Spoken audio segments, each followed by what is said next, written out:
وہ کبھی ختم نہیں ہوتی. اسی لیے قرآن بھی کہتا ہے وَلِلَّهِ الْعِزَّةُ وَلِرَسُولِهِ وَلِلْمُؤْمِنِينَ. عزت اللہ کے پاس ہے اور رسول کے پاس ہے اور مومنین کے لیے, ایمان والوں کے لیے. میں ان لوگوں سے بڑا تعجب رکھتا ہوں جو عزت کے لیے نہ جانے اپنے آئیڈینٹیٹی چینج کر جاتے ہیں, اپنے آپ کو بدل جاتے ہیں, یہاں تک کہ انہیں ایسا لگنے لگتا ہے کہ یہ سنتیں اور یہ زندگیاں یہ بہت پرانے زمانے کی بات ہے. یہ داڑیاں تو مولویوں کے حصے میں آتی ہیں, یہ ٹوپیاں تو مولویوں کی ہیں. رسول پاک صلی اللہ تعالیٰ علیہ وسلم کا لباس, ان کے اخلاق, ان کے کردار, ان کی سنتیں بعض ماڈرن طبقے کو یہ لگتی ہیں کہ یہ پرانے زمانے کی ہیں, اور تم عزت ڈھونڈنے کے لیے ان کے چپلوں میں بیٹھے رہتے ہو جو تمہیں ہمیشہ ٹھوکروں پر رکھتے ہیں, لیکن پھر بھی تمہیں وہ عزت کا مقام نہیں ملا. لیکن آؤ میرے مصطفیٰ کریم صلی اللہ علیہ وسلم کے دربار میں غلامی کرنے والے علماء کی عزت دیکھو, علماء کی عزت دیکھو. ان دنیا داروں کو میں جانتا ہوں, اگر 70 سال کے ہو گئے تو سٹیا جاتے, ان کو لوگ محفلوں میں بیٹھنے نہیں دیتے. بوڑھا ہو گیا اس سے کیا بات کریں گے, ہوتا یہی ہے, جتنا بوڑھا ہو جائے گا اس کو محفلوں سے کنارے رکھتے ہیں. ارے گھر والے بھی کہتے ابا تم ریٹائرڈ ہو گئے اور تسبیح لے کر بیٹھے رہو. مصطفیٰ کریم کی غلامی کرنے والا وہ عالم جتنا بوڑھا ہوتا ہے وہ ہر محفل کی رونق بنتا ہے. وہ جتنی عمر دراز ہوتا ہے, جتنی عمر اس کی لمبی ہوتی ہے, وہ اتنی ہی عزت اس کی بڑھتی جاتی ہے. یہاں عزت میں کمی نہیں ہوتی. اسی لیے اقبال نے بہت سوچ سمجھ کر کے کہا تھا, بلکہ پورے اقبالیات کو ملائے تو اس کا نچوڑ جو ملتا ہے اقبال کا وہ صرف اتنا ہے کہ محمد سے وفا تو نے تو ہم تیرے ہیں, یہ جہاں چیز ہے کیا لوح و قلم تیرے. نبی کریم صلی اللہ علیہ وسلم کے صدقے میں سب کچھ مل سکتا ہے, شرط یہ ہے کہ وفا کرنا سیکھو. صحابہ کرام رضوان اللہ تعالیٰ علیہ مجمعین نے اس مسئلے کو سمجھا تھا, اسی لیے وہ کتنے حساس ہوتے تھے, کتنے حساس ہوتے تھے. اللہ نے ان کو جو عزتوں سے نوازا, قرآن ان کی پاکی بیان کر رہا ہے. آج پورے کروڑوں مسلمان دنیا میں جو تلاوت کرتے ہیں قرآن کی, وہ صحابہ کے لیے یہ عظمت ضرور بیان کریں گے, رضی اللہ عنہم ورضوا عنہ, اللہ ان سے راضی ہوا اور وہ اللہ سے راضی ہیں. قیامت تک صحابہ کی یہ تعریف قرآن میں ہوتی رہے گی. کس بات کے لیے, کس بات کے لیے؟ صحابہ کرام نے عزت کسی دنیا دار کے قدموں میں نہیں ڈھونڈی. وہ چاہے جس مقام پر بھی گئے اپنے نبی پاک صلی اللہ تعالیٰ علیہ وسلم کی وفاداری میں کبھی سمجھوتا نہیں کیا, کبھی نہیں کیا. ان کی جانیں بھی چلی گئیں, ان کی جائیدادیں بھی گئیں, ان کی اولاد بھی ماری گئی, لیکن حضور پاک سے بے وفائی کا سوچا بھی نہیں. آپ کو میں بتاؤں عزت کیسے بڑھتی ہے. اللہ رب العزت اس قوم کو بلندیاں کیسے عطا کرے گا. طاقت و قوت کس کو کہتے ہیں؟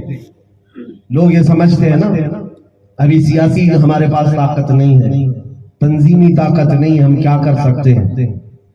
یہ سب صرف وہمی خیالات ہیں, صرف اور صرف دماغ کا فطور ہے کہ کچھ نہیں کر سکتے.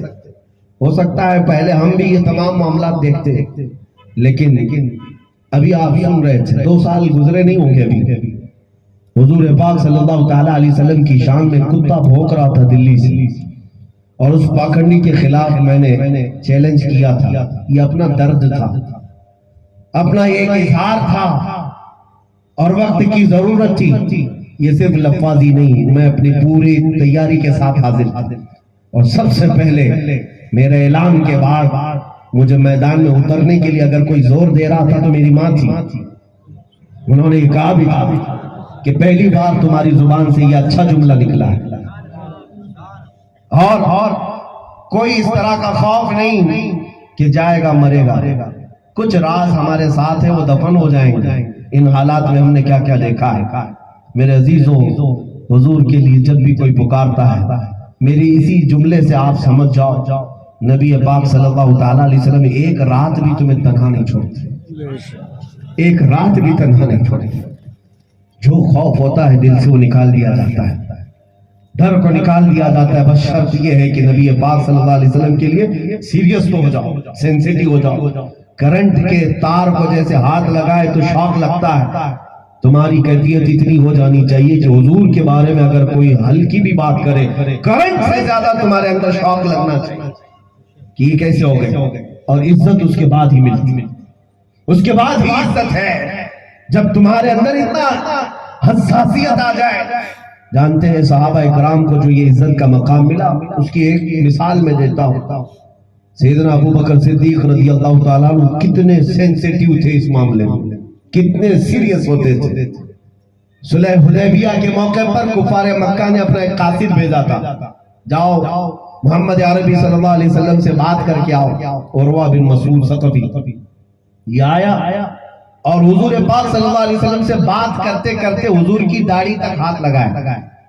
عربوں میں یہ ماحول تھا کہ بات کرتے کرتے کبھی داڑھی پکڑ لیں، چہرے کے پاس ہاتھ کر کے بات کریں. حضرت ابو بکر صدیق رضی اللہ تعالیٰ عنہ نے ہاتھ پر اتنا زور مارا، ہاتھ نیچے رکھ. عربوں کا دستور ہے یہ بات کرنا، لیکن حضرت ابو بکر صدیق اتنا بھی برداشت نہیں کرتے کہ رسول اللہ صلی اللہ علیہ وسلم کی داڑھی مبارک تک کوئی ہاتھ اٹھا کر بات کرے. عروہ بن مسعود ثقفی دیکھا کہ ابو بکر صدیق نے اتنے زور سے مارا، ہاتھ نیچے ہو گیا. کہا کہ ابو بکر یہ کیا معاملہ ہے؟ یہ تو ہمارے بات کرنے کے طریقے ہیں عربوں میں، تمہیں کون سی برائی لگ گئی کہ میں محمد صلی اللہ علیہ وسلم کی داڑھی تک ہاتھ لگایا تو میں نے کون سا برا کیا؟ ابو بکر صدیق نے کیا کہا؟ وہ دستور وہ قانون اوروں کے ساتھ ہوگا یا اللہ کے رسول کے ساتھ بات کرو. تم اللہ کے رسول کے سامنے ہو، دوبارہ اگر ہاتھ اٹھا کر بات کرو گے تو میں ہاتھ کاٹ دوں گا. یہ جو سینسیٹیوٹی ہوتی ہے، یہ سیریسنس جس کو کہتے ہیں، حساسیت جب تمہارے اندر آئے رسول پاک صلی اللہ علیہ وسلم کو لے کر، تب پھر تمہاری عزتوں کی وہ بلندیاں ہیں کہ تم اسے ناپ بھی نہیں سکو. اللہ رب العزت نے وہ مقامات تمہارے لیے رکھے. حضرت ابو بکر صدیق رضی اللہ تعالیٰ عنہ نے یہ مسئلہ اپنی پوری زندگی میں ہمیں بتایا ہے. اصل تمہاری زندگی دین پر ہو نا، دین پر.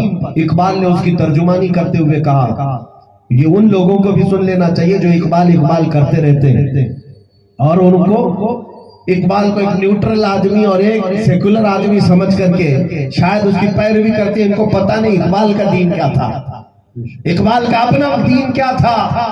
فارسی میں اقبال نے کہا تھا دین کس کو کہتے ہیں تو کہتا ہے بمصطفیٰ برسا خیش کہ دی ہماؤست گربعو نہ رسیدی تمام بھول ہوئی. اقبال کہتا ہے اپنے آپ کو رسول اللہ کے قدموں تک پہنچا دو، اسی کا نام دین ہے. اور اگر تم وہاں نہیں پہنچ سکے تو زندگی ابو لہب کی طرح.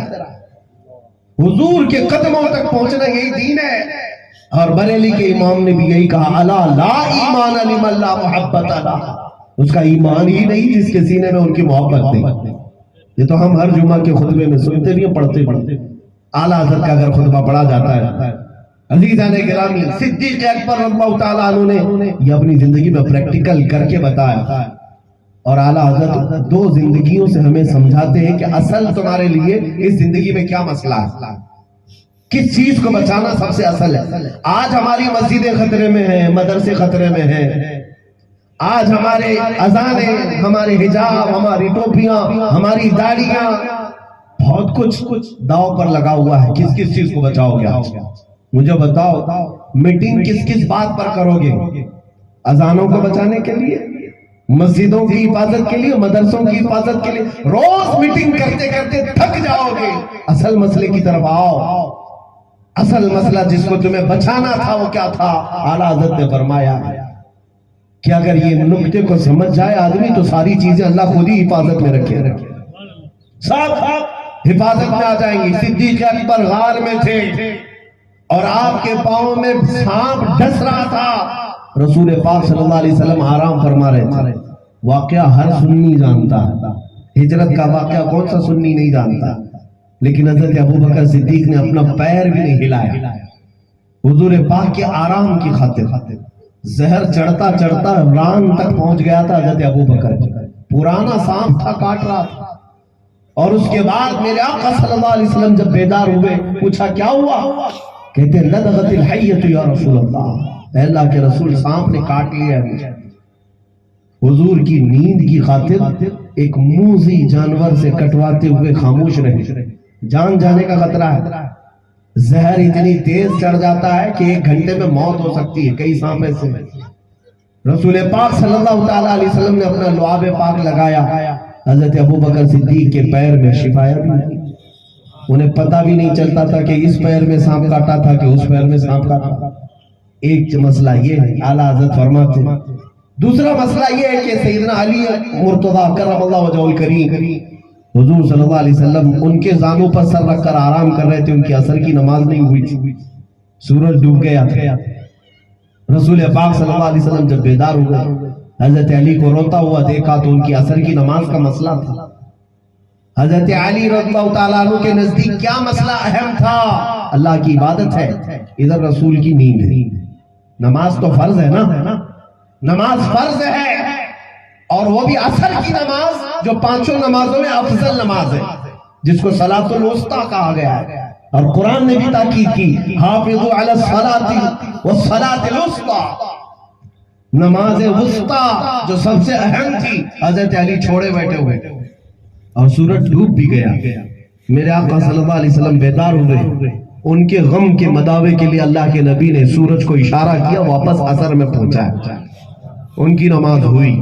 یہ دونوں واقعے سب کو پتا ہے, حضرت ابو بکر صدیق کے ساتھ, حضرت علی کے ساتھ.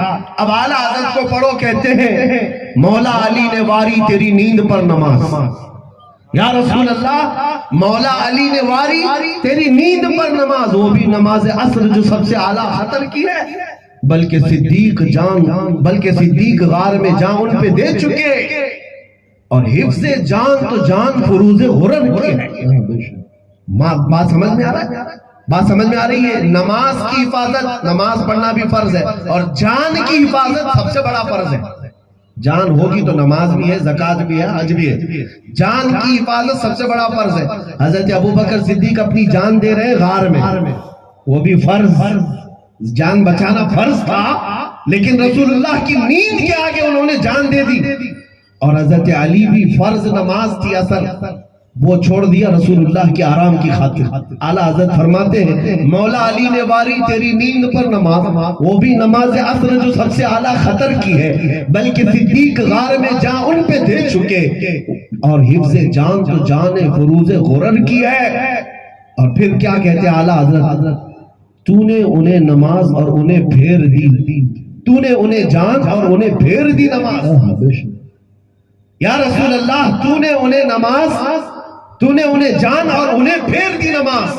یعنی صدیق اکبر کو جان واپس دلا دی, لعاب لگا کر کے ان کی جان واپس آئی, اور سورج پلٹا کر کے ان کی نماز واپس کر دی. پر وہ تو کر چکے تھے جو کرنی بشر کی ہے. اب نتیجہ کیا ہے؟ دونوں واقعات سے کیا حاصل ہوا, کیا سبق ملا؟ فاضل بریلوی فرماتے ہیں ثابت ہوا کہ جملہ فرائض فرو ہے, اصل الاصول بندگی استاج ورگی ہے.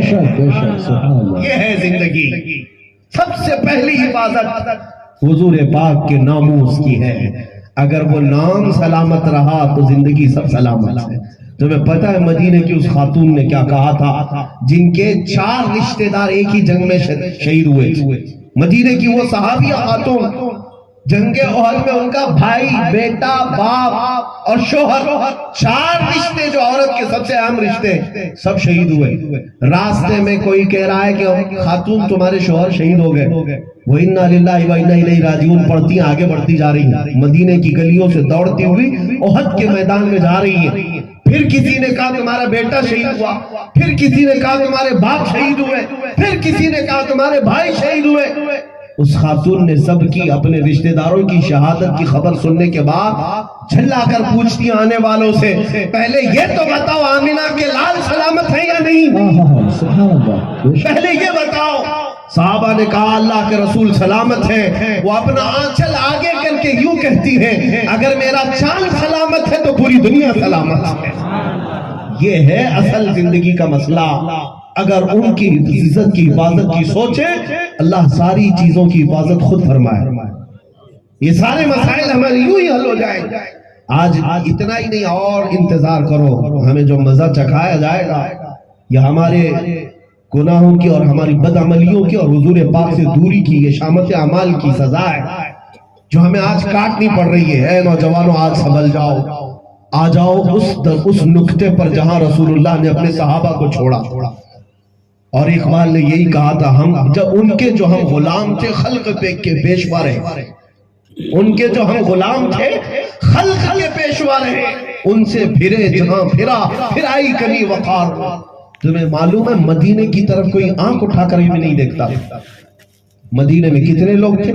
400 صحابہ تھے، اس وقت کی بات کر رہا ہوں۔ قیصر اور کسریٰ کے پاس 1-1 لاکھ کی فوجیں تھیں، لیکن مدینے کی طرف آنکھ اٹھا کر دیکھنے کی ہمت نہیں تھی۔ کیوں؟ انہیں پتا تھا کہ یہاں رسول پاک صلی اللہ علیہ وسلم کے جو شہدائی ہے وہ کیسے شہدائی اللہ اللہ۔ ایک خاتون کی بات میں پڑھتا ہوں تو رونگٹے کھڑے ہو جاتے ہیں۔ نبی پاک صلی اللہ علیہ وسلم جہاد میں تشریف لے جا رہے ہیں اور صحابہ صفے لگا رہے ہیں۔ ایک مدینے کی خاتون اپنا 1.5 سال کا بچہ لے کر کے آئی، کہا یا رسول اللہ میرے اس بچے کو بھی اپنے ساتھ لے جائیں۔